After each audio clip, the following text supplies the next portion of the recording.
ये रूल क्यों जरूरी है हमारे लिए?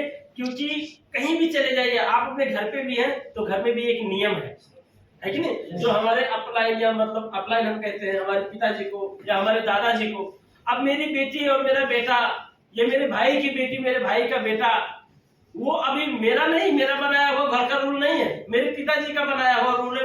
उन्हीं का जो रूल है, उन्हीं रूल को उनको फॉलो करना पड़ रहा है, जो हमारे बच्चे है कि नहीं? लेकिन रूल बनाया हुआ किसका है? पिताजी का। ऐसे ही हर जगह पे आपका एक नियम है, उस नियम का पालन करने वाला आदमी उस घर का या उस सिस्टम का, उस जगह का संस्कारी कहा जाता है कि नहीं? तो मैं आपसे जो नियम है इसके बारे में सबसे पहले जानना है। सबसे पहले ये डोंट वेस्ट योर टाइम, और ये इसलिए सबसे पहले है क्योंकि समय बहुत मूल्यवान है, बहुत महत्वपूर्ण है। कभी कभी हम सोचते हैं यार मैं 35 साल का हो गया, 36 साल का हो गया, इतना जल्दी? ये नहीं कि 70 साल अगर मेरी लास्ट आयु है तो आधा खत्म, और पता ही नहीं चल रहा कितना जल्दी आधा जिंदगी खत्म हो गया है नहीं? कितना साल बच्चों के साथ समय बिताया, कितना साल अपने माँ बाप के साथ समय बिताया, कुछ पता ही नहीं, आधा जिंदगी खत्म। मेरा कहने का मतलब क्या है? जो भी समय है इंपॉर्टेंट चीज है, उस समय में उसको अचीव कीजिए, अपने आप को डेवलप कीजिए, समय बर्बाद मत कीजिए। ठीक है सर?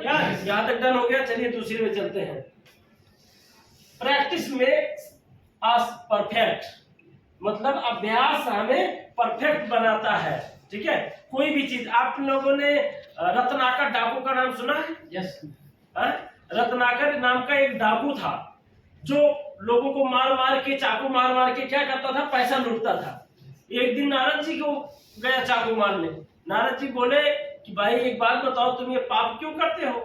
तुम ये लोगों को चाकू से डरा डरा के लूटते हो, इतना बड़ा पाप करते हो, किसके लिए? वो अपने बच्चों के लिए, अपने परिवार के लिए, उनका पेट पालन के लिए।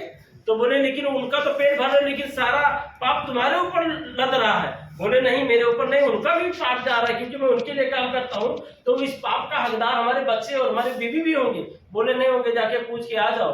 तो बोला कि मैं अभी उधर चला जाऊंगा तो आप इधर भाग जाओ। तो बोला बांध दो, ताला मार दो मुझे बक्से में, मैं नहीं जाऊंगा। मैं एक सत्यवादी इंसान हूँ, जो जबान से कहता हूँ वो कभी वो करता नहीं हूँ, चाहे प्राण जाए पर बचत न जाए, मैं ऐसा हूँ। बोला ठीक है। गया, बीवी से पूछा कि मैं जो पाप करके लेके आता हूँ इसका भागी तुम हो? बोली नहीं, आप ही रहो, हम क्यों रहे? आपका जिम्मेदारी है, कैसे भी पालो, चोरी करके पालो, डाका मार के पालो, किसी का हत्या करके पालो, पालना आपका काम है। मैं क्यों उस पाप का भागीदार बनूंगी? बच्चों से, माँ से, बाप से सब मुकर गया, दिमाग खुल गया। उसके बाद में वापस आया, बोला मैं इस सब काम को छोड़ना चाहता हूँ, मुझे कोई जुगाड़ बताओ, कोई यंत्र बताओ, कोई मंत्र बताओ, ताकि मैं इस पाप से छुटकारा मुझे मिल जाए। बोले ठीक है, भगवान राम का नाम जपो, बोलो राम। तो राम ही नहीं बोल पाता था, कहता था मरा। फिर कहते थे नारद जी की बोलो राम, तो नहीं, कहता था मरा, वो राम नहीं बोल पाता था। तो नारद जी कह के चले गए कि तुम मरा मरा कहते रह जाओ। उसको मरा मरा मरा मरा मरा मरा राम राम राम राम राम राम राम हो गया। राम होने के बाद में वही रत्नाकर डाकू को आज हम भगवान वाल्मीकि के नाम से जानते हैं। तो ये आपका जो प्रैक्टिस है ये निरंतर होना चाहिए, जब तक सही शब्द तक, सही शख्स तक पहुंच ना जाए। Okay sir? दूसरा है कीप मूविंग फॉरवर्ड। हमेशा, जैसे हमारे सर कहे, अभी मोहन सर ने कहा यहाँ पे कि जब आप एक कदम ही ऊपर लेके जाते हैं तो आप ऊपर ही गए, नीचे तो नहीं गए, है कि नहीं है?